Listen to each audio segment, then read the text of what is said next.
Welcome to the Am I Hunting Podcast.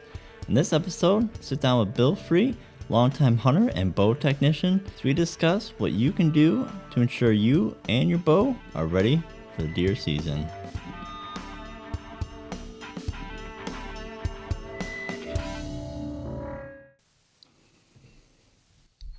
All right, what's going on, everyone? Thank you again as listeners always. So today, as I'm finishing this up, it is October 1st, the Michigan bow season opener. By the time this is done, there's going to be a lot of you already in the tree stand. So best of luck to all of you out there. That's what we've been waiting all year for, is to be able to hit those woods again and start chasing the state's favorite as well as the nation's favorite game to go after. That's the whitetail. But as you heard in the intro, this episode, it probably should have been done a little bit sooner, but, this is a very informative episode, sitting down with Bill. Bill, I've known him kind of an acquaintance for some time, as he, has worked with me before on some of my bow equipment stuff. And, really just been starting to talk with him more and more and more, especially as I progressed in my, wanting to know more about bow setups and, just enjoying talking with him about hunting in general. It's quick story with that. We ended up, I went in there just to get, double check the tuning on my bow. And I was in the shop for about an hour with my wife and kids waiting for me in the vehicle. Just got caught up with, chit-chatting and, talking bow stuff and hunting. So he's one of those guys that you can just sit down and talk hunting with him until you absolutely run out of time, really. So Bill is over there with the team at Shooters Outfitters and an indoor range in Traverse City, Michigan. As you'll hear in the episode, he helped me, basically purchase my new bow, help get it all set up, making sure everything was shooting as it should, everything was square and tuned up properly. That way I could proceed on with get myself ready for season, essentially. So we sit down, talk about with his background in hunting and how he got started and how he progressed to where he's at now. We get into some of our outlook and predictions for the season, kind of talk about what we got for intel and how we're going to go after the deer for this early season. And then we really dive into the meat and potatoes of getting your bow set up, how to select a bow, making sure it's tuned properly. And we kind of just break down those things to consider when going through that process. So, and if you like this episode, make sure that you leave a like, leave a comment, leave a review. And if you want more content, head on over to amihuntingpodcast.com. That's where I keep the full collection of all of the content available from this show, as well as additional videos. And if you want more special access content, become a member, where you'll get access to a monthly live show, discounts on everything within the store. You'll get exclusive members-only giveaways, as well as a free gift with every membership. So I'm not going to hold this up any longer. Let's get into the conversation with Bill. All right, so we did dive into quite a bit already before we even got started. But yeah, the big thing was, I guess, honestly, I don't know a ton about you, Bill, other than the few times we've chatted and whatnot. So, I guess let's go.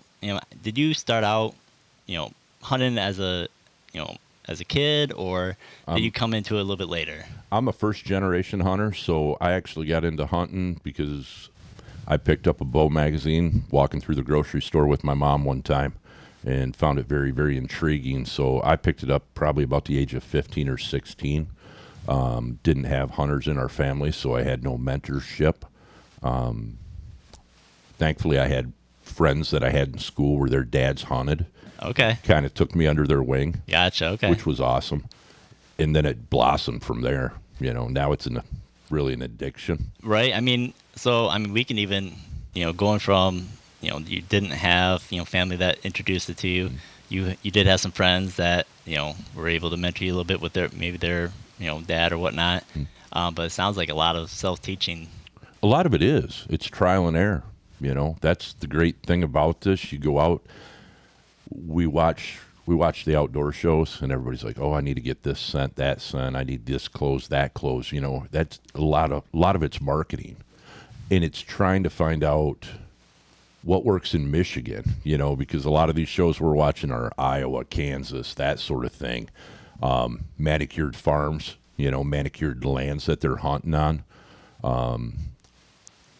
So really a lot of it's trial and error, going out, going, hey, did I have success with this?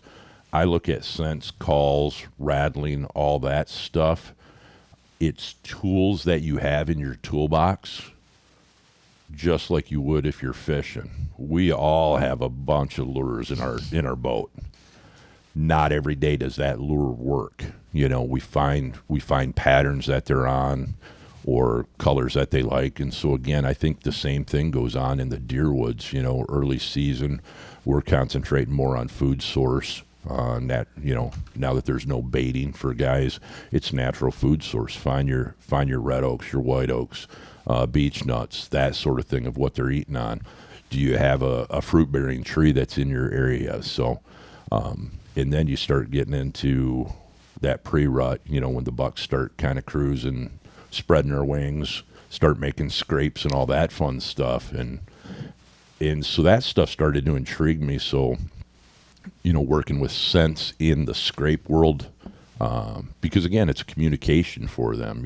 Buck rubs are a communication. So, and again, once rut hits, we all know what they're going for. They're going for the ladies. So, again, I don't think a lot of guys focus on does, but does will bring the bucks to you. So, if early season you're looking and say, man, all I'm seeing is doe after doe after doe, you know what?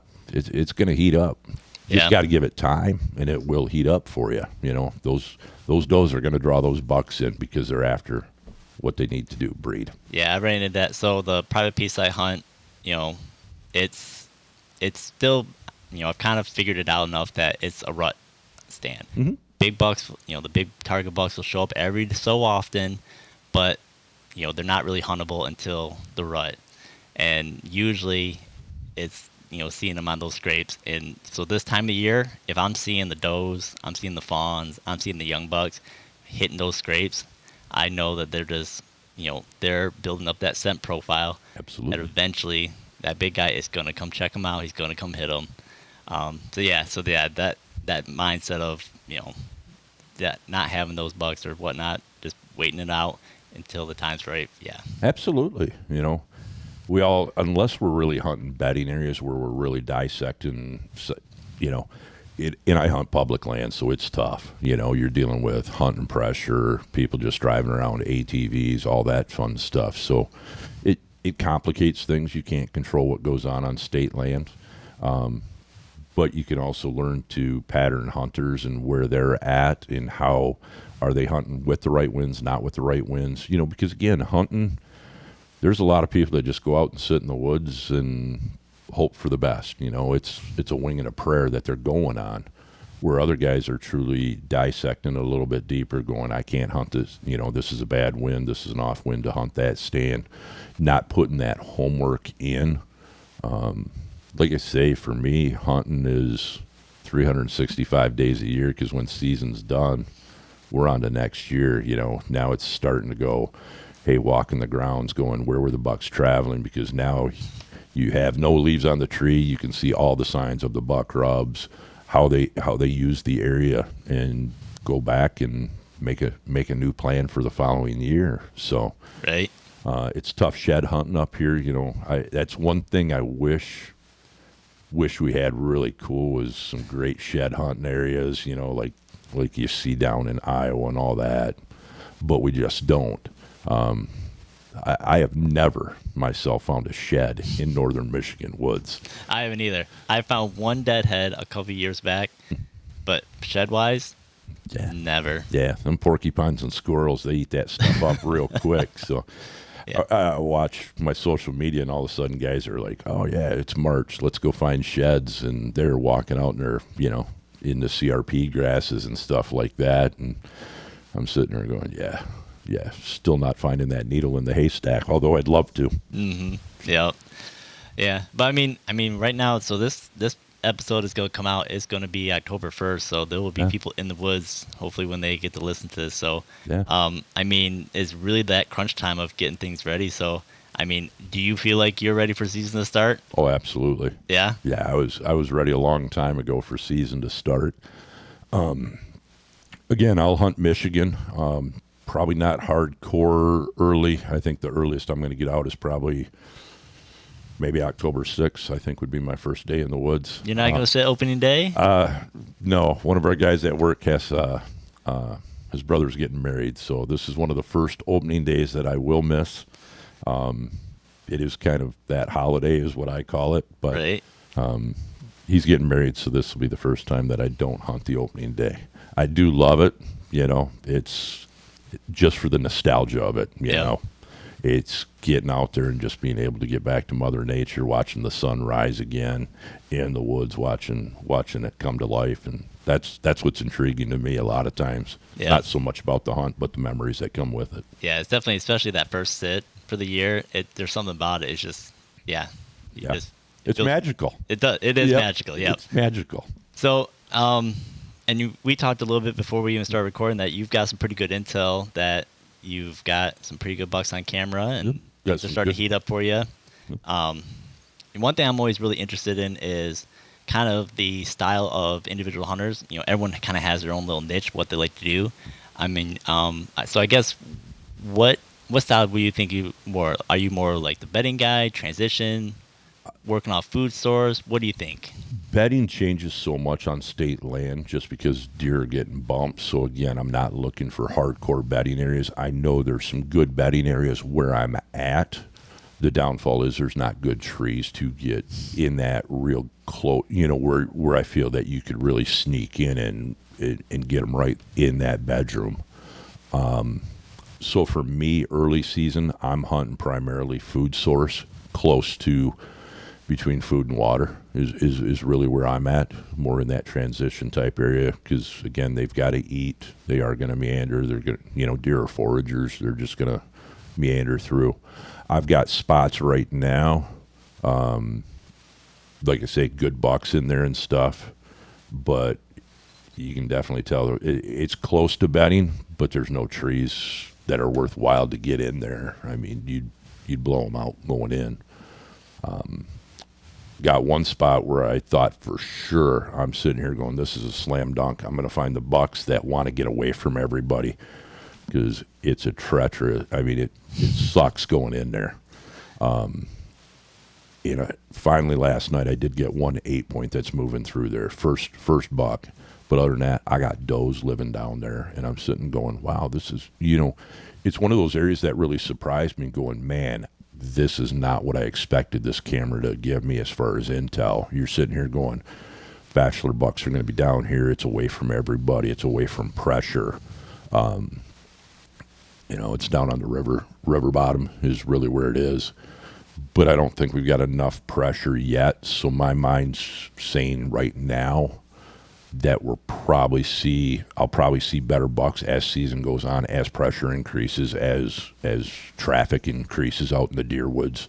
They want to get down away from everybody. So it's a sucky walk, and it's one of those areas. If you're going to harvest something, it's going to be the right deer. It's not going to be, hey, I'm going down here to shoot a doe, because I'm not dragging it out that for that hard of work. So some of your state land spots, then you can actually notice or feel the pressure from other hunters that are coming into the same areas you then?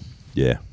They start just bumping, because again, a lot of guys have 2 days off a week and they're hunting, and it doesn't matter if the wind's right or wrong for that stand, or do they even know if the wind's right or wrong for that stand, because again, some guys go out and go, here's an oak tree, it's loaded with acorns, and I'm hunting it. Well, you're hunting it with a north wind, you're hunting it with a south wind, you're hunting it with an east, You can't control what you have on your days off.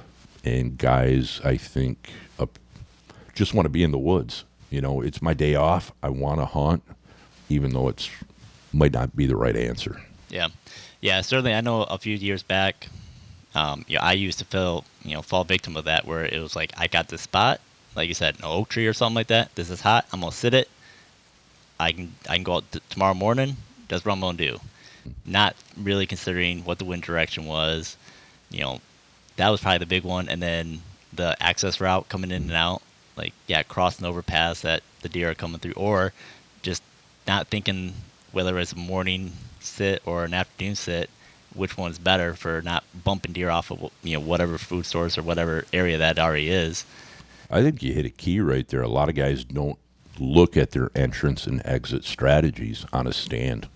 And to me, that's huge. If you've ever had a deer catch your trail and all of a sudden they stop, you'll see them kind of work what you walked, and all of a sudden, sometimes they'll veer and go totally back the way that you started. Yeah. And it's pretty cool to watch it because, again, that's learning. If you see a deer catch your trail and all of a sudden it's trying to track you like a dog would be, it's pretty cool to watch. And you sit there and, you know what? You got to give a high five to that deer because it's like we're in their bedroom. We're in their world going into that woods. And so when they win, sometimes you just got to sit there and smile too. Yep. So. Oh, yeah. Yeah, and it's funny too because, you can have 20 deer come through and maybe one is like, wait a minute. Mm-hmm. Something's not right here. There's something new here. Checks it out and is like, all right, no, I'm out. Yep. Yeah, you can tell the smart one real quick. Yeah. I had even I even ran into a situation a few years back where it was a 1.5-year old deer, late season. Like my camera was like 30 yards off from my hunting blind, overlooking the food plot.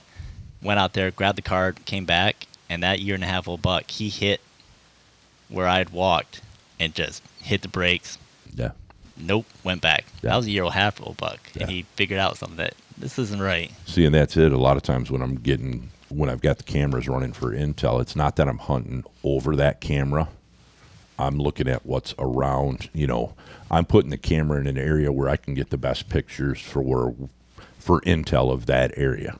It may not be the best stand location, obviously, but at least then I can get travel routes. Are they coming from the east, west, and all that? So what is their entrance and exit strategy as well? Right. So, but especially on state land, that can be tough because a lot of times you get some of that denser cover. There's countless trails coming in and out, and it's really hard to figure out which of these trails can I go over and have it not mess up my hunt. Mm-hmm. I've got one spot in particular where I'm pretty sure the vast majority of movement is still going to be in front of me, but there are a few trails that I cross over. Yeah, when you got multiples, and again, I think a lot of times they're just using that based on the wind too. Mm-hmm. They may have that primary trail that they run in and out because you got an off wind, a northeast, northwest, some sort of a primary type wind that's going on. But when that wind is predominantly out of the north, they're probably running that south trail, a little bit more. Deer don't always get it right, I can promise you. Otherwise, we'd never kill them. Right. A lot of guys sit there and I think put sometimes too much into the wind because we have weeks where it is just straight south winds for a long time. Right. So you're telling me deer just will never, we would never kill deer if Right. that was the case. Deer make mistakes. Yeah, So. and I know I've killed 2 bucks walking with the wind. Mm-hmm. My daughter's buck was technically with the wind, even though it was very calm wind. Sure. He was technically wind was at his back.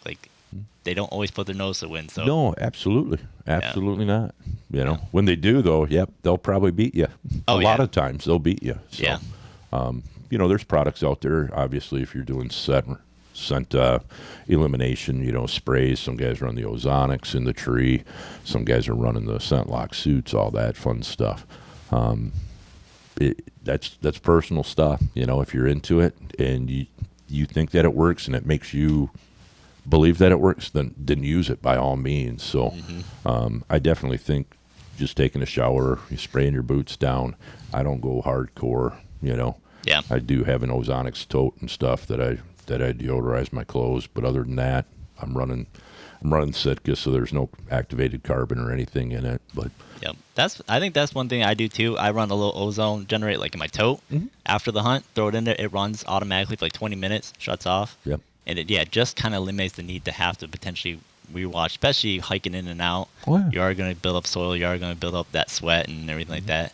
And it just cuts down a little bit on that residual on your clothes. Yep. So again, It's not having you're not gonna, wipes in your pack, when you get up in your tree stand, they make those scent-free wipes and stuff because again, yeah, a lot of times there's many times where you got to slow yourself down because again, early October, man, it could be 80 degrees out there. what opening days, what high of 77 I think is Yeah. they're calling Pretty for. crazy. So Pretty crazy. it's definitely gonna be one of those things that I was watching guys in Kentucky though. It was like 90 degrees on their opener, and I'm like, man, it's like I never thought there was a time when it's too hot to hunt, but that would be too hot to hunt in my opinion. that would be pretty close to it. Yeah, yeah, it would have to be like definitely like some really hot intel. Like this bug is doing this every night. I need to get on first night of the season. But yeah, so far for me, I mean, I've got bucks that's showing up on camera, but again, they're sporadic, and it's not even enough to have a good pattern of them. So again, more than likely, I'll be out. Fingers crossed, I'll be out opening night.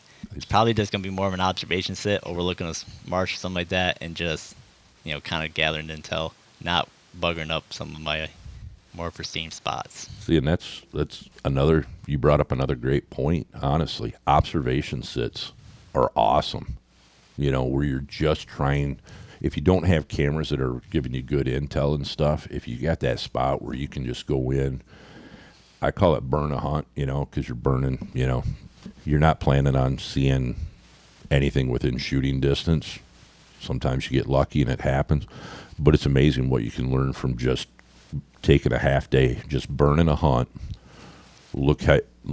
Get a great visual of how the deer are utilizing it and stuff. Yeah.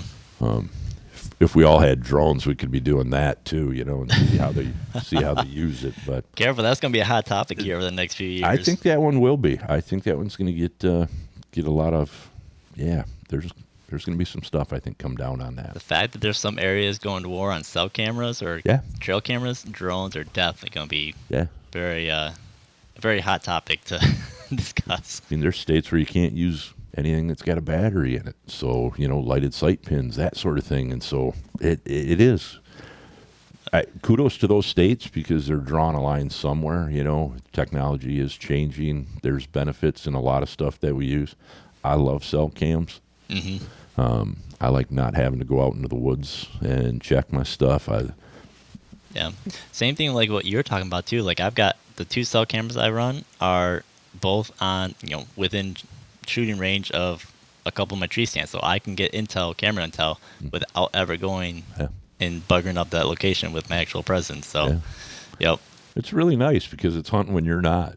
That's really what cameras give us. They're doing the hunting when we can't, or when we can't be out there going, man, you got those 2 stands that you're like debating going, man, both stands would be a great stand today. And you pick the wrong stand because then you get the intel from the other stand going, man, I could have hunted it with that wind. And, it just lets you know that the choices that you're making are right or wrong, So. Yeah, because that's the worst when you've got, too many spots that are for like a certain wind. So it's like, all right, I've got 10 choices. Which one do I do? Yeah. You can kind of get, paralysis by analysis of trying to figure out where you're going to go. So, yeah. You can beat yourself up over that stuff. You can. But, yeah, I mean, so that's awesome that you've got some pretty good intel. Sounds like you got a pretty good plan. And that, you just got to wait it out for when. Good Lord willing, like I say, normally that end of October, that's really when I start getting a little bit more excited. Deer will start moving in, expanding. You'll find deer that all of a sudden, man, I never got a picture of you. Where'd you come from? And so, like I say, that's what makes hunting great. I probably have more fun scouting throughout the year than I do hunting, but hunting's awesome. Yeah. But it's also cool putting the pieces of that puzzle together, working and, trying to figure things out. So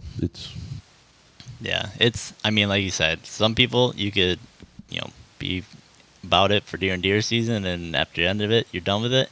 Other people, it's a year-round thing, and that's, like, we've talked about it lots of different times. Like, that's part of the beauty of it. You have the option where you can go into the deep end, or you can just enjoy it and relax. Yep. We were talking earlier about tuning and stuff, and I mean, man, we can dive in deep on all that stuff.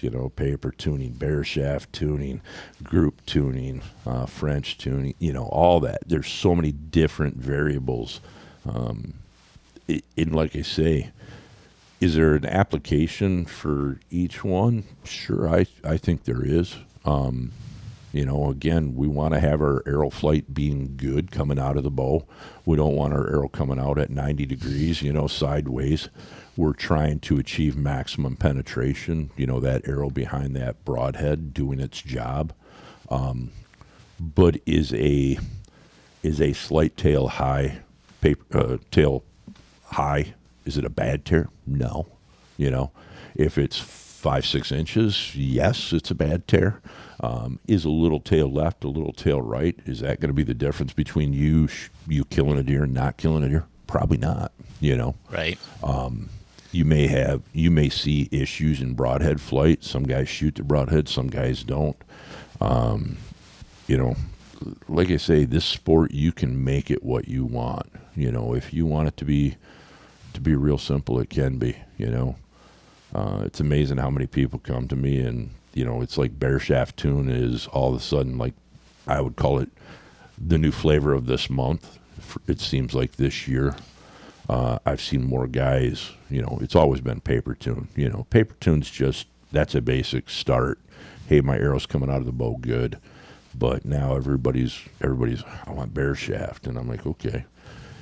And the reality is there's some people that have form flaws that no matter how they tune it, no matter how we move the rest, no matter how we raise that knocking point, they have bad form flaws. And so no matter what, they're not going to get what they're looking for. Yep. I think there's a point where we have to look at ourselves and go, I think if we spent more time working on ourselves, working on form, creating that shot process, set your bow hand, hook release, draw to anchor, acquire peep, acquire target, execute shot, follow through. If people just went through and created a checklist, bing, bing, bing, bing, bing, and if you're unsure, am I doing it right? Am I doing it wrong? Archery in its simplest form is repeatability. It's doing the same thing over and over and over, and that's where you're going to get that consistency. But if your grip hand is off, a little bit each and every time, that you're not finding that good, consistent grip placement, then you're not going to have good impact on target. You're going to struggle. You're going to struggle with creating what most would call a good group. If you struggle putting your pin on the target, or hey, I'm bringing my, I'm aiming at 6 and shooting at 12. Well, sometimes that starts to develop target panic, because now all of a sudden I know I'm holding at 6 to shoot at 12 o'clock. I start holding a little bit lower at 6 and a little bit lower and a little bit lower, because you have to hold low. But, I watch people punch their triggers all the time on their release. It's getting a good feel on that trigger finger placement to execute a good shot. And this is stuff, like you and I talked earlier, this is stuff that's great to practice in the backyard, at the target range, But the reality is, when deer hunting comes down, most of us are hammering that trigger, because deer are moving, deer are walking. Again, I shoot a thumb button. I try to execute back tension in my practice regiment. But the reality is, in the deer woods, I'm dropping the hammer on that. I am hammering it with my thumb. My pin is on it. Bam, I'm executing the shot. There's probably been two times where I said, man, I executed back tension in the deer woods like amazing. And so, but it's there for that. If you've got that in place, when you go to hammer it now, it's not going to be as critical. You're not going to have as big a mistake in that situation, because you've been practicing good shot execution. So that one time you hammer it, it's not going to change If you're just constantly sitting there hammering or punching with your trigger finger, when you get in the deer woods, it's going to be bad. It's going to be bad. Yeah, I know. I mean, you helped me, you know, basically, purchase my new bow from your shop, Mm-hmm. and you helped me get it all set up. And yeah, we talked about that. Like, we were just getting it would, tear ever so slightly to the right, and then we make a minor adjustment, it'd tear ever so slightly to the left. It's like, okay, like we could nitpick this Exactly. death. A lot of it is going home and okay, let's shoot for groups, and again, I'm groups. Groups tell me everything. So I'll shoot at 20 yards, I'll shoot at 50 yards. What are my groups telling me? If I'm hanging to the left, then I've got to make a rest adjustment, or I've got to make a cable adjustment, cam lean adjustment, depending on what bow I'm shooting. And so yeah, it's just looking at it as a whole, being honest with yourself, saying, hey, I executed 5 great shots there or 3 great shots there, so you're getting that true read. If you got a buckshot pattern going on, it's kind of hard to adjust to that. We got to see that group one way or the other. So for me, again, I will give up a paper tear over shooting consistent groups. And it happens a lot where I'll have my bow set giving me a perfect paper tear, and then all of a sudden I shoot 20 yards, I shoot 50 yards, and I start to see my groups either walk left or right. And so, like I say, I'm going to have to tweak. I'm going to have to dirty up my paper tear to give me what I want. Right. And that's okay. Yep. And we ran that too, where I told you that I had made an adjustment to my sight because I was trying to get my field points and broadheads together, and you're like, oh, okay, then we're not going to mess with it then.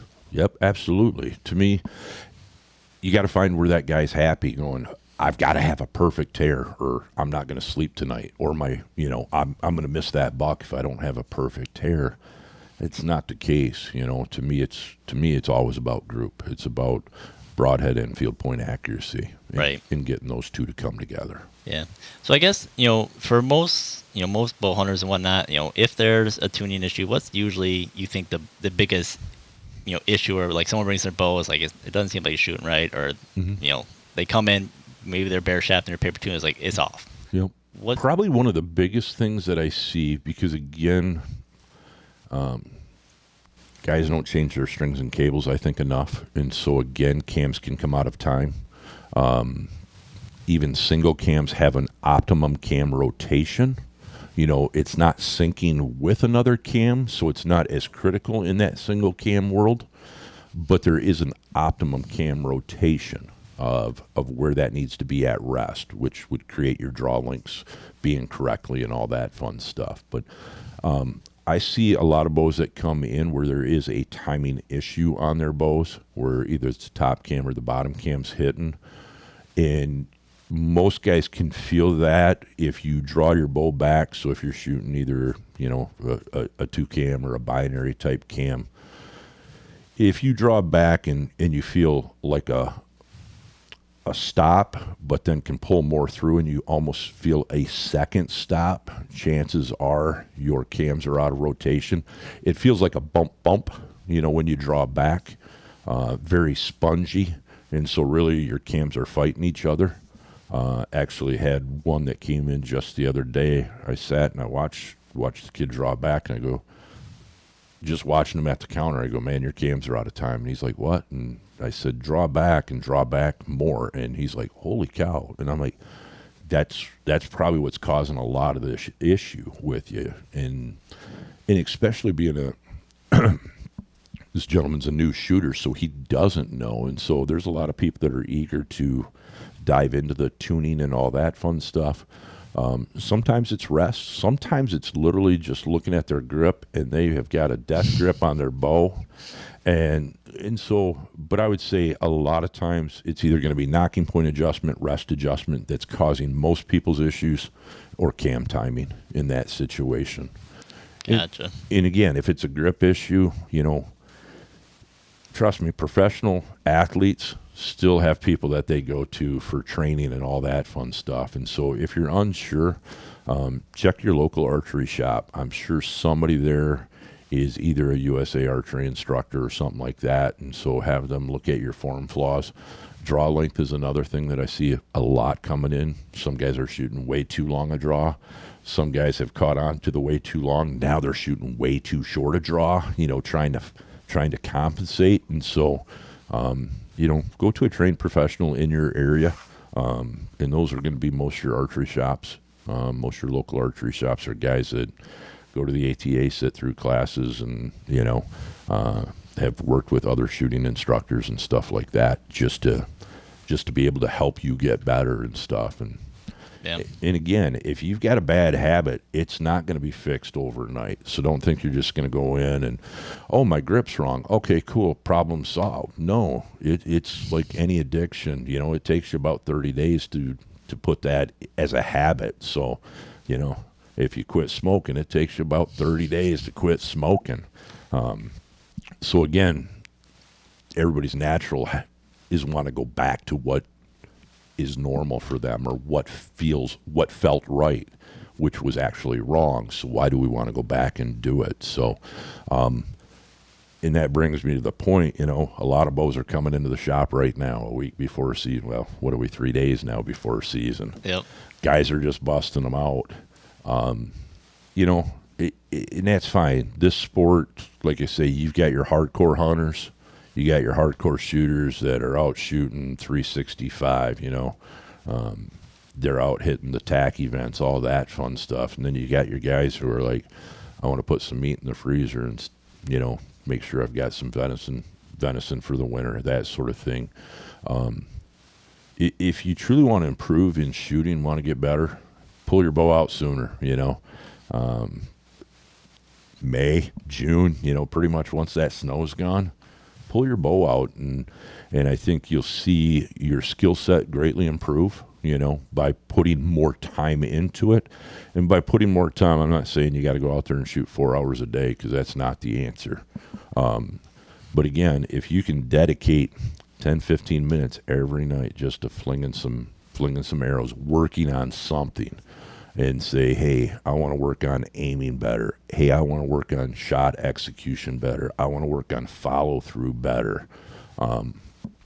I think you would see leaps and bounds of improvement, spending just a little bit more time, And I know we all live busy lives right now, the work shortage that's going on out there and jobs everywhere and not enough people to fill them. And so people are working overtime. But,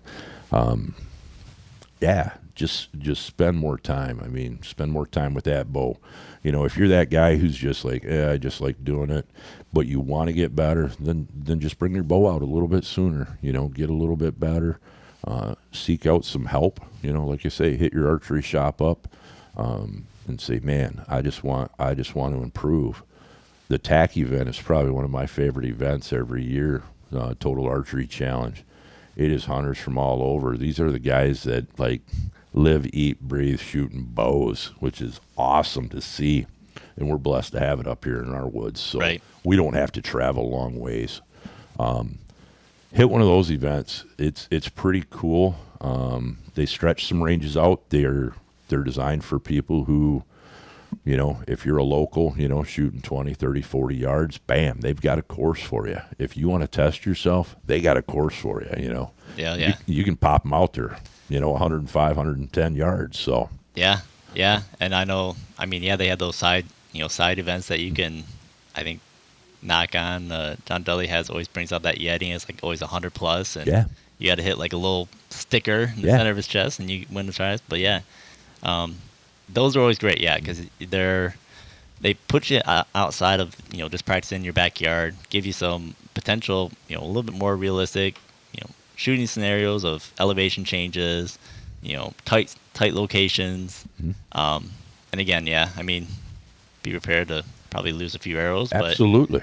But it's a fantastic experience, and it kind of gets you out of a little bit your element, and where you can kind of test yourself in a situation that you're normally not comfortable with. So. Sure. Yeah. That's a lot of it. If you want to grow in this, you want to grow in shooting. Sometimes you got to push that envelope a little bit. Get outside, or grab a group of your buddies and just say, hey, we're going to block off this time. We're going to go here. Even if it's just one day, go and shoot, man. It's an absolute blast. Same way, if you got a spot in your backyard, invite your buddies over. It's always fun shooting with friends, you know. Just have a good time. Yeah. Oh, so, since we're kind of on the topic of being prepared and whatnot, I guess we're gonna have to dive into some of the crossbow hunters. Mm-hmm. You know, not really digging on crossbow hunters all that much in regards to, I typically am open to the idea, but I do see a larger number of people that use crossbows that aren't as prepared for the season as your compound or your trad bow guys that are going to put in a lot more work. And I think a lot of it is either just that reliance on the equipment itself, that mechanical advantage gives you, and not spending the time of being proficient with that equipment. Sure. That's typically what we're seeing come in the shop right now. A lot of it is, hey, I just pulled my crossbow out, you know. Again, I kind of look at it, I think crossbow guys take a lot of the philosophy that deer hunters do. You know, they pull their bow out or pull their gun out or their crossbow out. They shoot 3 times. Hey, I'm on. We're good. Let's go hunting. Or they pull their crossbow out and had it hanging in the garage and didn't realize maybe a mouse got in, shoot some stuff up, or forgot that, hey, that serving's starting to go. But again, you know, with crossbows, if you don't beat it, bang it, drop it, much like a deer rifle, it's going to hold true. It gets expensive shooting a crossbow, like how we shoot our compounds, because most crossbows, their strings and cables, like on a Raven, they're telling you about 200, 250 shots on a set of strings and cables. Really, that's it? That's it. Oh, so, well, I guess that makes sense. The amount of torque and there's a lot of power man. going into them. So like I say, I think some guys may be looking at it as a cost thing, you know, because again, now all of a sudden a set of strings and cables is, you know, installed. You're looking about 140, 150 bucks for 250 shots. And so I think guys struggle with that, much like guys changing their oil in their car. 3,000 is recommended. I'll push it to 5, you know. Strings are that way in the bow world. Yeah. Even compound guys are that way. It's like that expense that nobody wants to talk about. But I think that's part of it. I think part of it is again, it is a much simpler form of hunting with a crossbow. Because again, you pull it back, it's already cocked for you. All you have to do is load that bolt, flip that safety off, and away you go, you know. So again, there's guys still get excited, I know, when they shoot their crossbow, because I see it by mistakes that happen in the woods. When they cock their crossbow, those limbs come back, and then they turn, and the deer's to their right, and they shoot, and that limb hits a tree and bends the cam, blows the strings off. So there's trust me, I will see a lot of stuff come October 1st, 2nd, and 3rd of mistakes that were made. Compound guys, I literally have them. I think people just get so excited when season's here. You'll see broadheads go right across strings, and it comes in pieces. And I'm like, wow, okay. Thankfully, I've never done that, but we do see it every year, and it's guys are excited to be out there. So put yourself through the paces, you know, before you head out to the woods. Here's what I'm going to do once I get up in my tree stand or my saddle or in my ground blind type thing. What, you know, kind of prepare. So hopefully we don't have these accidents of, unexpected repairs. And again, our workload is it's high right now. It is high. Yeah. I remember talking to you, probably about a month ago, and asking you, and you're like, yep, things are picking up. Yep. People are dusting their stuff off and realizing that they need to come in. It's I love what I do. In some days you just pull your hair out doing what you do, because again, I get it, but the workload sometimes, you know, and again, we dealt with it through COVID when supply chain was tough and trying to get parts. I had parts on one guy's bow that I waited, I bet you, 11 months just to get them. So it was brutal. Things have gotten a little bit better. String materials available, all that fun stuff.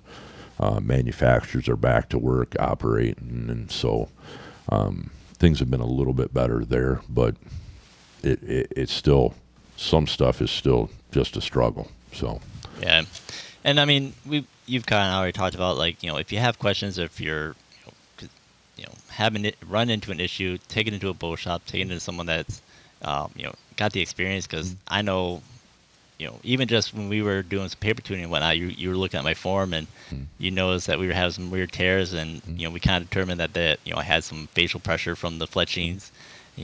Made a recommendation, maybe move those further down the arrow shaft away from my face, so eliminate that. Yeah, I think you talked a little bit about my grip, about how I was gripping it. Or I think I would have a hand open, and then as I shot, then I would clinch up. correct. So I think that's and that's something that you're like, hey, just point out. Like, I mean, I shoot probably hundreds of arrows every year, and it was something that I never even Yeah. I just got in my rhythm. That's what I did. And you point out, like, hey, maybe just do this a little bit different. You might get some better results.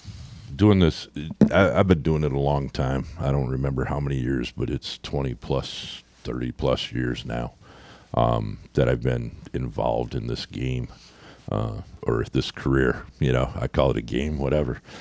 But it's amazing watching from the outside, watching somebody shoot. You can almost visually see what their mind is seeing, because you're like, okay, yep, oh, their fingers on the trigger, oh, their fingers off the trigger. So they were on the target, off the target, on the target, and then they play the peekaboo game with their finger. Or fingers will start tapping on the release. I watch guys, because they're like sitting there, and I'm like, yeah, he's just waiting for that dot to settle on that target, and then all of a sudden hammers it. And I'm Okay. like, man, because everybody's got little quirks, and so you can kind of see what's going on. But again, it's using our skeletal structure. I mean, we can go into crazy detail on why we should be using our skeletal structure versus muscle and all that. But yeah, it's form flaws. There's a lot, But again, if you're getting the results and everything is easily, you can duplicate everything, I mean, Jethro Tull can play a flute on 1 foot, Most guys can't, but he learned to do it, and hey, it's cool. It's repeatable for him. So, Yep. And that goes back to our discussion again of, you can go into the weeds and nitpick everything about your technique, or Sure. if you're shooting good grooves, if you're comfortable, it's repeatable, keep doing it. Absolutely. Yeah, it just boils down. Are you happy with where you're at in shooting? If you're not and you want to get better, you want to improve, then I would say definitely seek out, because I'm sure there's things that could be done, maybe form-wise, maybe bow-wise, that would make your stuff improve much, much better and get you those tighter groups. That's what we're all striving for, For me, at 20 yards, if I'm not hitting, that quarter is what I call it. It's like the center of that X ring. It's disappointing, because you're sitting there going, I know I have the ability to do that. And so if you're shooting softball size groups right now and you want to improve, stop into an archery pro shop, or you can go onto USA Archery's website. They'll have a list of instructors, and try to get with somebody who will work with you and get you going in that right direction. So Yeah, and I'm sure a lot of that too, they can even direct you as to, is it a mechanical issue that's causing the Correct. issue, or is it the shooter that's yeah, either there's something wrong with their technique, or maybe they just need to get maybe just more practice even. sure. So Absolutely. And again, even when I'm working with shooters, even though I may notice 5 different things that might need correction or that we need to examine, I'm focusing on the biggest first, and so a lot of times I may have 5 things in my head going, these are 5 things I just instantly saw that we need to work on. Let's focus on the most important that's going to show a little bit of result a little bit quicker, and then we kind of pick through that list from that point, because again, it's about instilling that new habit, that new correction, and it takes a while for that to take effect. Nobody ever wants to come in and you've got 5 things instantly that tell them that they're doing wrong, because they're like, well, what am I doing right? And Sure. so you don't want to deflate. You want to build. You want to encourage. You want to get them, because again, my goal is I want everybody to be better. I want everybody to improve, and and love this sport as much as I love this sport. So, Right. Yeah, I know. I mean, we even talked about, again, before we started, asking how the new bow shoot, and I told you I started coming up with an issue where, I would always, part of my technique was I would always raise the bow up to the target. So bring it up to my, the bullseye, and then settle in from there.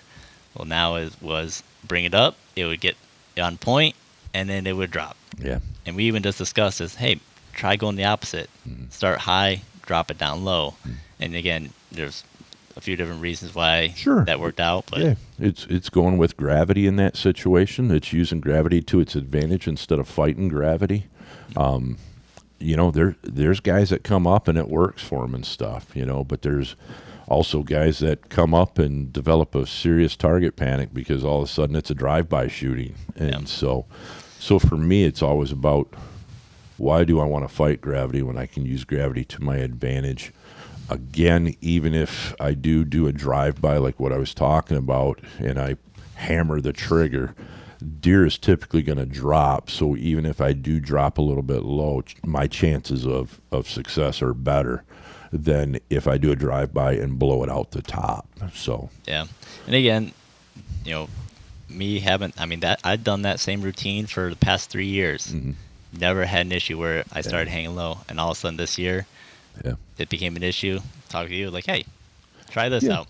All right. We can go that route. Like I say, we talked about, maybe adding some stabilization. Again, we could re-examine grip and look at that, how that pressure is. Are we shooting a little bit higher wrist, which is forcing us to kind of point that pin down a little bit? There's, I wish there was just a simple answer. Here's what's wrong and here's how to fix it, but it's not. Like I say, it's looking at everybody's situation as a little bit different and diving in, literally watching somebody shoot, and then you can kind of see their shooting style. But yeah, we'll get you figured out. We'll get you hammering bullseyes honestly, again. Just that technique, like I even started already doing that. Like, well, all right, if I'm fighting gravity coming from the top and this seemed to work, and then you just reaffirm, like, yeah, that's probably the right answer. Yep. I know everybody wants to come up that back leg, so they want to see that and then move back, up and back, up and back. It's everybody's movement. It's everybody's movement. Yeah. But it's also a very tough movement because, again, we're trying to fight up. Yeah. We're trying to fight gravity at that situation. Yep. So that, I guess, kind of dives into the next, section of topics that I want to get into is, getting that right bow set up for the individual. Everyone, it's always funny seeing all the flagship bows come out, Sure. Every fall, and everyone getting all excited, like, oh, I'm getting that next one. It's like, maybe that bow is not a good fit for you. Sure. It may not have the right specs for you. I'm sure you probably agree that that's probably more important, is finding the right bow for the shooter instead of trying to make a bow that they want work for them, essentially. Yeah. I see it every year. I need brand X because that's what my buddy shoots. That's probably one of the biggest things I see. I need, and I'm like, man, we are all different. What we like is different. I like a smooth draw. I like a solid back wall. I like dead in the hand, Other guys are into speed bows, or, hey, I need a short bow, where I'm just the opposite. I want a longer bow. Best recommendation I can do in that situation, because I think we've all experienced new bow syndrome, where we buy that new bow that we spent stupid money on, and we shoot the best we've ever shot for the first 2 weeks, and then all of a sudden you almost get buyer's remorse, and you see a lot of bows on sale on websites that were flagship bows, only shot 300 times. You can't tell. You got to put time with that bow, and I think some guys just want to have it. Maybe they're doing something on Facebook or on a YouTube channel, and they just buy a bow, test it, and sell it type thing. But I've seen this cycle over and over and over for very many years. Do your due diligence. Would I love you to buy a bow from me? Absolutely, I would. I'd love to sell you a bow. But what I sell may not be what you're looking for. So shoot as many bows that are in, set your budget. Shoot those bows within your budget. Shoot a bow that is maybe $200 outside your budget. Can you justify how that bow feels different from what's in your budget to warrant spending an extra $200 or not? It's your money, man. That's what I always say. It's your money. You spend it how you want, but I also want you to be happy. And so a lot of times, if a lot of guys, it's just spending a little bit more, and they find, wow, there is a difference, because the young kid that I was working with, where his bow was out of tune, he was asking me that question the other day. He's like, so what's the difference between a $399 bow and a $1,000 bow? And I said, man, bam, bam, bam. It started rattling off. I'm like, dude, you're getting a machined aluminum riser, premium bow strings on it. The bearings on your cams are going to be a lot better than the bushing bearings that you're shooting. Limb material, makeup, all that fun stuff. And I said, when you shoot it side by side, you will feel a difference. And he's like, wow. I go, your back wall will be different because the cam's a much better cam and gives you a more solid back wall to it. Because of the draw stops that they have, or the module system that they're running on it, that gives it a way better feel. And I go, you'll shoot faster speeds because typically, again, with the cams, you're gonna get faster speed set up off of what you've got in that budget line. And I told him, I go, here's the thing, that $399 bow will kill a deer just like that $1,000 bow does. Right. He said, it just boils down to what do you want? That's really what it really boils down to. I told you earlier, the Indians killed them with crooked sticks. We got 001 straightness shafts right now. And it's crazy, the technology and how it's gone. But for buying a new bow, do your due diligence. Shoot as many brands that you have in your area from your archery store, or if you've only got box stores in your area, go to the box stores. I'm not a fan of box stores, but that's just me personally. But go to the archery shops and shoot as many bows as you can. That way you physically understand going, wow, yeah, I really like how this feels. And a lot of times if you come to me and say, I am looking for a smooth draw, solid back wall, and I want something lightweight, there is a wall full of bows sitting there, and I can probably narrow it down to 3 or 4. Let's shoot these. And again, it's about getting feedback from the customer going, yeah, I really like that. Well, if you really like that, I think you're really going to like this. Or if you hate that, well, that rules this one out. So yeah, you can kind of rule that out. I shoot bows sometimes when we go to the shows like the ATA show. I shoot bows that we don't sell, just so I'm familiar with what they're offering in their lineup. It's not like I'm looking to add a new line or anything, but a lot of times I just want to know what company X has out there. So, yeah, again, I can share that information. Hey, I shot that bow. I did like it. I think it's a great choice, or here's what I experienced with it. I didn't like the hand shock that it had. I didn't like the draw cycle or whatever the case may be. So, yeah, getting that firsthand knowledge. Yeah, definitely. I mean, I think anyone that'll tell you that, his experience in archery is, for especially a new shooter, shoot as many bows as possible because, again, they may not know what they like yet. Yeah. When I bought, my bow, I already, that's part of the reason why I waited 5 years to get a new bow was I was looking for certain specs, certain performance, features, and it was just like every year there's a new, like every year all the flagship bows came out, and it's just like that's not quite what I'm looking for. That's not what I like. Finally found one that had the specs I wanted to. Again, shoot it, make sure it is what you expect it to be. But yeah, like you said, if you have certain criteria that you're looking for, stick to those. Yeah, and I think honestly that's what we're kind of seeing in that compound world. I would say you're always going to have a group of guys that have to shoot the newest, the latest, and the greatest. And I'm like, okay, that's cool. I like selling bows, so it's not a problem. But then you also got that guy who is a he's a hardcore hunter. He hangs onto that bow for 4 or 5 years, and that's what we kind of find is the average throughout the industry. Because again, from one year to the next, you don't see those technology changes. They're little bits, a little bit here, a little bit there. But when you go from your bow, in 5 years from now, you'll come in and shoot the new one. You'll be like, holy moly! You get that wow factor. And so that's typically what we kind of see in the bow world.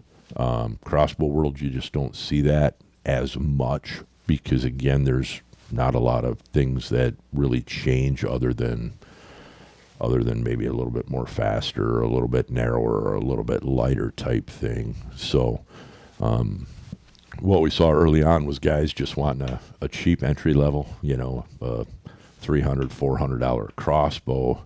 And now all of a sudden we got $3,000 crossbows out there. It's insane. 4,000. It's nuts. But those guys you don't see change as often. Sure. Crossbows. It's just more. I need some broadheads. I need some new bolts. Hey, it's been 2 years or 250 shot. Yep, it's time for new strings and cables, and they're on their way again. So. Bow guys, that's the nice thing. You can do a lot more tinkering, and I think that's what still keeps me going in that bow world. There's so much that we can do on bows that we just can't do on crossbows as far as tuning and stuff like that. So, yeah, except arrow selection, new sights, new rest, this. Yeah, that would be probably it. I mean, you could play around with maybe arrow tuning and playing with arrow weight or something like that, but or mess around with like different broadhead selections, or I don't know. I mean, is there much for like changing up your fletchings on the crossbow bolts? Does that make much difference? No, not really on most crossbows, just because again, it's riding on a rail, so that string is just propelling it down, basically a long arrow rest, if you will. Right. So again, guys are like, can I put helical on this? You can put as much helical on it that will allow it to get through this little channel that it's running through. That's what you can do with it. Yeah. Are there many guys that are trying to do that or try to get arrow spin? There was a guy in yesterday going, man, I really want to shoot helical. And I'm like, if we put this helical and I laid it in the track, I'm like, it won't go. I go, we can do probably a 2-degree offset for you and get you rolling. But yeah. And I think for the guys that come from the bow world that go to the crossbow world, they want to do that. It's kind of lackluster. It's like, man, I can't fool with this. I can't change this. I can't change that type thing. And so, and that's what we're seeing a lot of now. Guys are coming in. They're a lot more well educated because there's some great guys out on YouTube that put out some great videos. There's some great podcasts that are out there, like this one, that put out content. And so, guys are reaching them. You're reaching people where they're at, which I think is awesome in this game.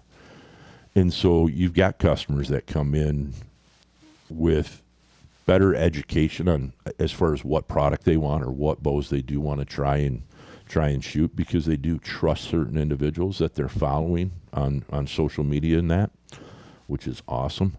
It kind of does help make my job easier a little bit in some areas.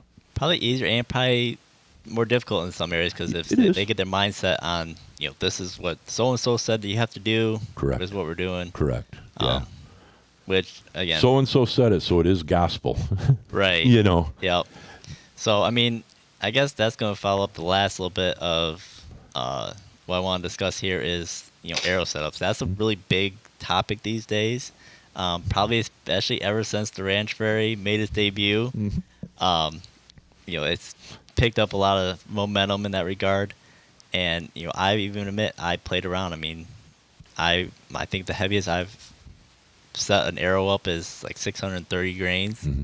And again, I've shoot a 70 pound bow at 27.5-inch draw. Yeah. So I lose a ton of speed in that regard. Yes. I'm basically shooting, field artillery and lobbing them in at things, but then you can kind of come back and see that, you don't have to go to the extreme in that regard. Sure.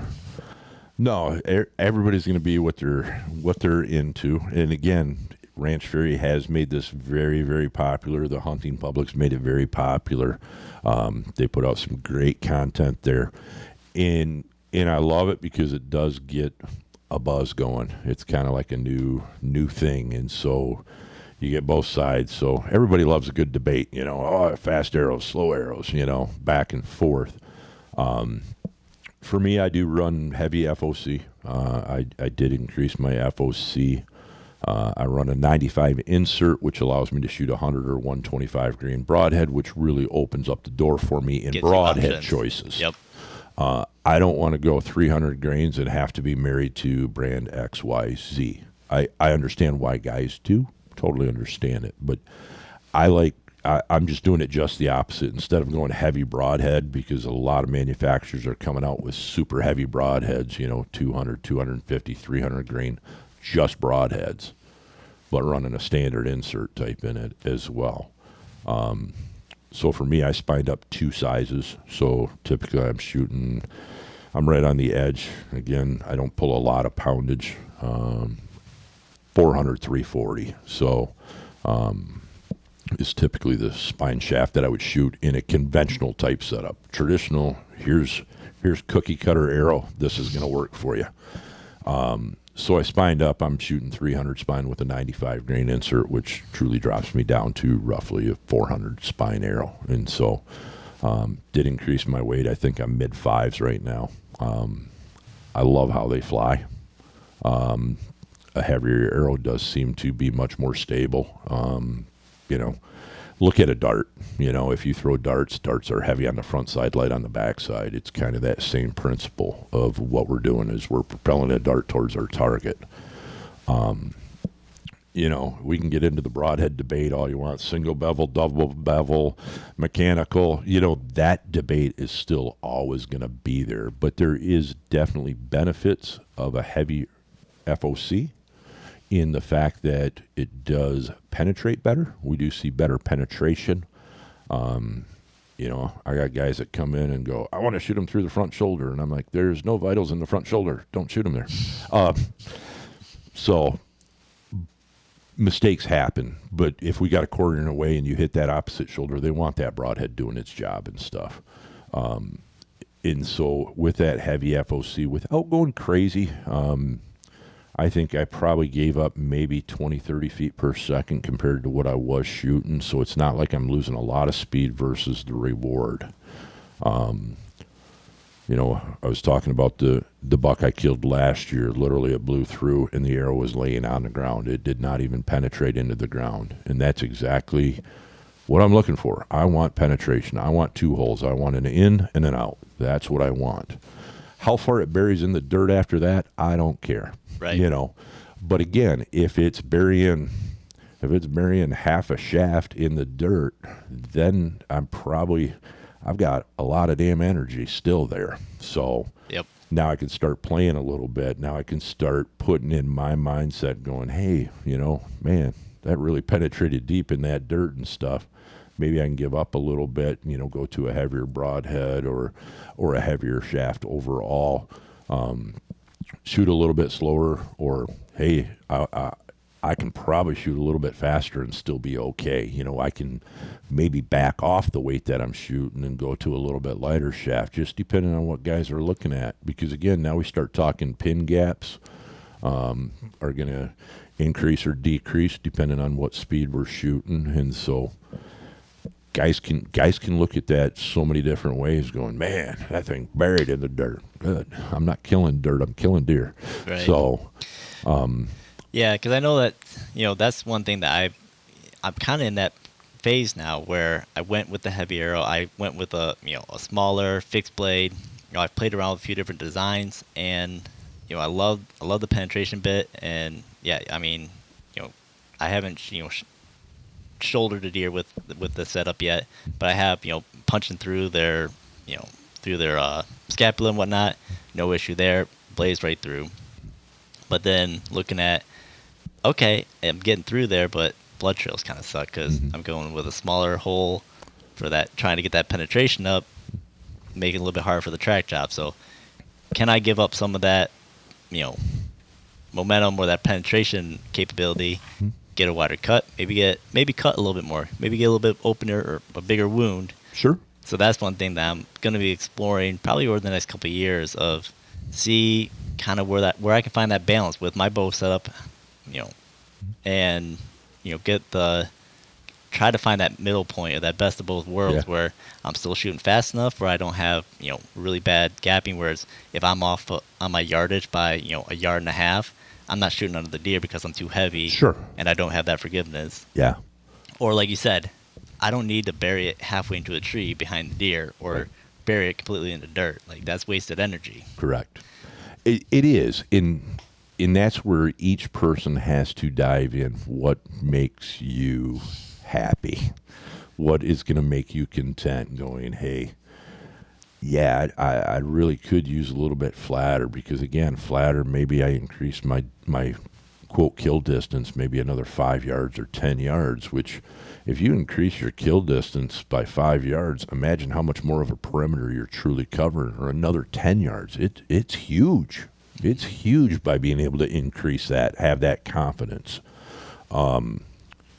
So, like I say, it's an age-old battle that we go through with this, It's been cool seeing the mechanicals. We get 2-inch, 2.5, 3-inch cutting diameters now, Guys are shoving hatchets through them, basically, is what it does. But with that, obviously, the quality of the materials that they're bending blades, counting on the mechanical advantage to do everything, you're creating all this energy, but you're lacking on the penetration, And I think if we've all watched hunting videos, we see, man, look at the penetration. Dude, there's 12 inches of arrow still sticking outside that deer, or half a shaft sticking outside that deer. Mm-hmm. Ultimate goal is we need an entrance, we need an exit. That's our ultimate goal. That's what's going to give us that awesome, great blood trail, especially if we're shooting from a tree stand. That's really what we're striving for in that situation. Some guy, again, we go back to the old philosophy. Well, I want that arrow staying in there because that broadhead's kind of moving around and cutting and this and that. And I'm like, yep, I understand that, Like I say, I don't think, is there a right, is there a wrong? I don't know. Right. I would say probably not in that situation because, again, some guys' mindsets you'll just never change no matter how hard you talk to them on anything. So, but for me, I like having an entrance. I like having I really love an entrance, but I really want the exit too. So. Yep, and that's where I'm at too. I mean, yeah, if I can get that arrow all the way through, excellent. Again, like you said, it all depends too on like what your setup is. Again, it comes down to the individual shooter. Sure. If you've got a 30-inch draw, you got a big, long, heavy arrow, you can probably, because of the amount of energy that you got, you could probably shoot that wider. Less mechanically efficient mechanical. Sure. Still get a pass through, make a nice cutting hole. Mm-hmm. If you're shooting a light poundage bow, if you got short draw length, you're losing some of that mechanical advantage. You are. In that aspect, maybe you got to make that up somewhere. Yeah, for every inch underneath 30 inches, you can pretty much knock off about 10 feet per second off their IBO speeds that they manufacturers list. So you sit there and go, wow, I'm 27 and a half. Well, I can cut, holy moly, wow, I'm not going to be shooting very fast at all, And so, and that's why you see guys shooting 70, or I need an 80-pound bow, guys, because they have such a short draw length. That's the fastest way that they can increase it is by going with poundage. I've seriously considered going up to an 80-pound bow because I wanted to make up for that loss of power. Yep, I understand it. Yeah, I'm blessed because I do have a draw length, so I don't have to shoot poundage to achieve speeds. There's a lot of guys out there. Yeah, I envy guys with 32-inch draw lengths. I'm like, man, you got power. You got power to spare. Right. You don't even have to pull weight if you don't want to. So, but no, broadhead choices. Like I say, I look at it. We can all watch the videos on ballistic gelatin, this and that and stuff, and it truly boils down to having a bow that is shooting the best that it can, sending an arrow out as true as it can, getting as much weight behind that broadhead to do its job when it hits its target. Yep. Yeah, I've had some great blood trails with mechanical broadheads. I mean, like, wow, it's like somebody painted the woods. I've had bad blood trails with mechanical broadheads, like, because it was too close. Had a high entrance, low exit, and it was just a terrible blood trail, you know. In the same way with fixed blade broadheads, you know, you get last year shot mine 30 yards. I mean, I literally had blood from where it started to where it went, and it died 30 yards from where it was. So I mean, it was awesome. But I've also had those where it's like hands and knees looking for pinhead drops, and then finally all of a sudden it opens up. So Yep. is there a right or wrong answer? Shoot what you like. Shoot what makes you comfortable. I do like being able to resharpen my broadheads, so I do shoot a fixed where I can resharpen it, put it on a leather strop and hone it up, and it, you know, there's something satisfying about working a broadhead. You know, I just find great joy in it. You know, it's just like fletching my own arrows and stuff. There's certain things where you just sit there and go, man, I get great joy out of this, and creating what you did to make the hunt happen and stuff. And so Yep. I get to do that a lot with guys, though. So Yeah, you get to walk through that process with a lot of people. a lot of people, man, a lot of people. And it's, you know, that is probably the best part of my job, honestly, is seeing the success of other people. For the longest time, I never hunted out of state. I didn't, you know, I'm sitting here going, nope, I work in a bow shop. I got to work.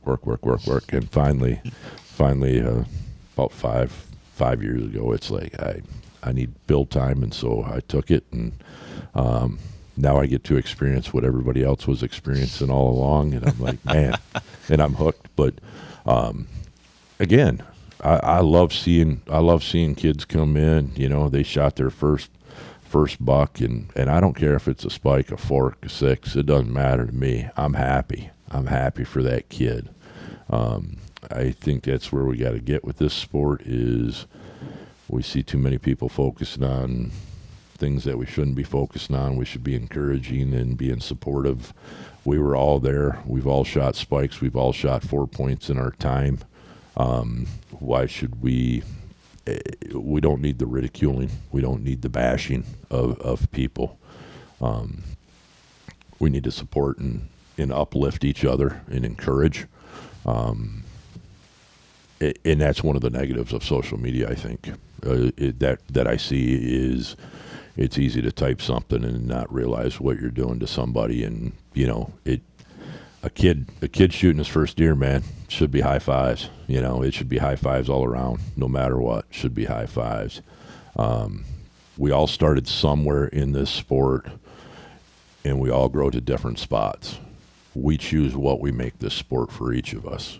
It's not my job to instill my beliefs or what I feel hunting needs to be or should be on you. You can agree with me and disagree with me, and we can go about our day. That's the great thing about it.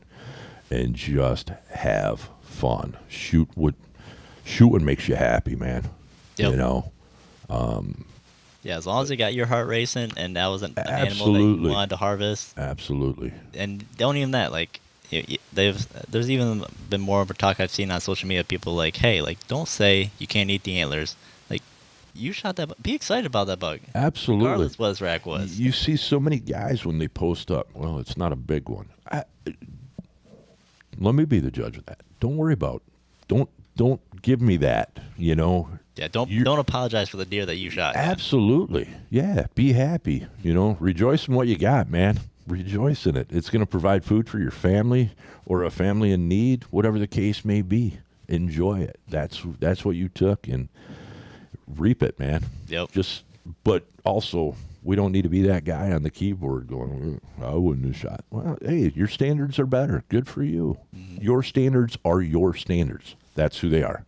That's who you're competing against, is you then. Yep. Yeah, those would be probably the two big negatives of social media. Is like, yeah, the keyboard warriors that criticize, and then also the stress it gives you when you see that everyone else is shooting a big buck and you haven't yet. Yeah. Then you gotta remember, like, what is it? I'm trying to remember what the percentage. Like, even in Michigan, it's like 20% of hunters actually harvest anything, No, or something along that line. I absolutely. think it was like as low as 10% of hunters actually kill more than one deer. Yeah. So it's like Yeah, it's incredible. social media skews the harvest rate. Oh, absolutely. Well, yeah. Everybody got tired of posting selfies of not getting deer up in the tree, I think is what happened. Hey, I'm out here hunting, but I don't have a deer. Yeah. Day 38. Still Day 38. Here's another selfie for you guys. No, it can be discouraging seeing the social media posts and stuff. And I think that's where some of that negativity stems from is guys are like, man, I'd really shoot that deer, but I got to bash him because I haven't shot anything yet, type thing.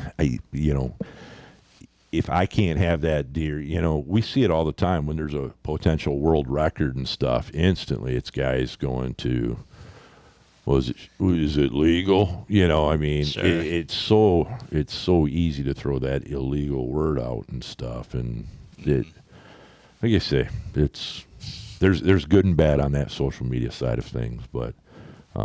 Big thing is man, hunting season's coming up. It's going to be an awesome time. I've been envious watching people in Kentucky and stuff being able to shoot deer already and not being able to go out myself. So it's time for season to roll around, and I hope everybody has a great and successful season. I hope it's everything that you want it to be, and that you get great joy out of it. And if not, just enjoy what God gave us out there and watch that sunrise. Right. Yep. I mean, that's a big thing. Enjoy it. I mean, yeah, you may have different motivations of why you're doing it, but make sure you're enjoying it. That's absolutely definitely key. So enjoy it. Take a kid hunting. That's the big thing. This sport, well, sorry, I can keep this going all night long with you. The DNR came out with, they're trying to kill more does and all that fun stuff, and our hunter numbers are down. So, it tells me we're not retaining. We're taking kids, we're getting them in the woods during the youth season and stuff, but we're not retaining those hunters. And so, maybe it's not about looking at kids now. Maybe it's about looking at your buddy who doesn't hunt, Yep. and say, man, I got this bow sitting in my garage collecting dust. We can get it set up for you, I can pay it forward. I love paying it forward anytime I can. And so introduce somebody, introduce somebody to the sport. Again, we want to get these numbers back up, especially in the state of Michigan. That's where we're struggling. Numbers are, I think, at an all-time low since, can't remember the date, was it 2010? Something like that. It's crazy, though, that the numbers, because we've seen kind of a surge during COVID, and then all of a sudden it kind of, everybody went back to work, and then they decided not to hunt. Yeah. But like I say, introduce somebody to the outdoors. If it brings you great joy and has been a instrumental part of who you are in your life and stuff, it's great introducing the kids. But again, like I say, I just don't feel that we're seeing those retention numbers from that youth because they go to college and this and that, and then they start building their family. So maybe look at that 30, 40-year-old guy, next door neighbor and stuff, who's got a couple kids, and, ask him if he hunts and if he's interested in it. And Yep. Which, they're seeing tremendous success with that for the NDA with their Field to Fork program. Yeah. They're getting a lot of people that, are looking at maybe I can't get everything from the grocery store. Maybe I need to start being more self-sufficient in that regard. And they're seeing a lot of promise in that aspect. It's awesome. Like you said, with adult hunters, that people that like, hey, maybe I need to be more self-sufficient. I want to be, maybe not get that factory farmed, beef or whatever from the store. Sure. And I think, and again, I talked about it last episode with taking my daughter out. I kind of knew what that idea of being a mentor for someone was, but having gone through that with a brand, she was brand new to the whole idea of hunting just this year. Yeah. And just going through that process with her, if I couldn't shoot another deer again, but just keep working with her, I'd be happy. Yeah. So again, very rewarding, and again, it kind of brings you back home as to what's important when it comes to the process and basically that whole thing of the safety, the preparation, the processing, everything like that. Absolutely. It's about showing everything. that's what we get on TV. Oh, here's the kill shot. Here's the post shot. That's it. We don't get, hey, here's the gut job. Here's the skinning job. Here's the processing job. Here's the reward. Hey, I'm having venison tonight for dinner. We don't see that. We just, I don't know why more don't do it that way, because I think it's great. I love what Michigan Out of Doors does in the wild game recipes and stuff like that, because again, Right. it's taken what we're all out there for is to enjoy what we got, and then prepare it and stuff. And so, but apparently that doesn't sell enough product on some of the channels. So, Right. but it is. I've taken youth out, and it is very, very rewarding to watch their success. It's also very rewarding. I had a young man that I took out one year. He took his first buck, and man, it was like high fives in that tent. I mean, man, I'm surprised the tent stayed in place. I mean, we were hugging. It was great. And then the next year, I had a couple real good bucks that I had on camera, and offered it again to that young man. I said, man, you want to go out? And he's like, yep. And so we went out, and we never saw one of the bucks that I had on camera. We seen bucks of the caliber that he had shot previously. We seen does, all that fun stuff. And he held out that whole time for that buck. And I said, at the end of it, we did not harvest. And so we got to the very end of it, and I said, would you change anything? And he goes, not a thing. He goes, I knew what I wanted to come out here for. It didn't happen, and that's okay. And I'm like, kudos to you, man. Kudos to you. Yep. Yeah, Stick to your guns. sticking to your guns, Yep. and understanding that it's not gonna happen every time. No. Like you're gonna fail more than you succeed. No, absolutely. Yep. But that's it. That's where you get those. One, you get stories from it, but two, you get that learning experience.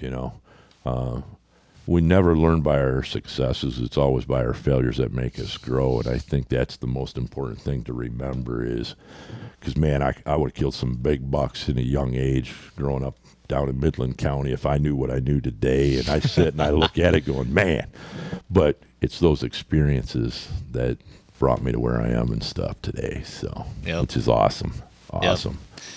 But yeah, so I mean, I've kept you. Oh gosh, we've been at it for almost 2.5 hours now. So It's crazy how you can just sit and talk and things flow and stuff, and it's a good time. Yeah. It's absolutely a good time. yeah, I don't need many excuses to sit around and talk about hunting or fishing or No. whatever. But yeah, No, when it's in your blood, it's in your blood, and thankfully we got wives behind us that understand that and right. and tolerate that. And some of us have wives that hunt. I wish mine shared that same passion that I do, but she's into different things, and that's great because we both have our passions, Yep. and we get to pursue them. So, Yep. But again, like you said, I mean, like this is gonna be out on opening day, so Yeah.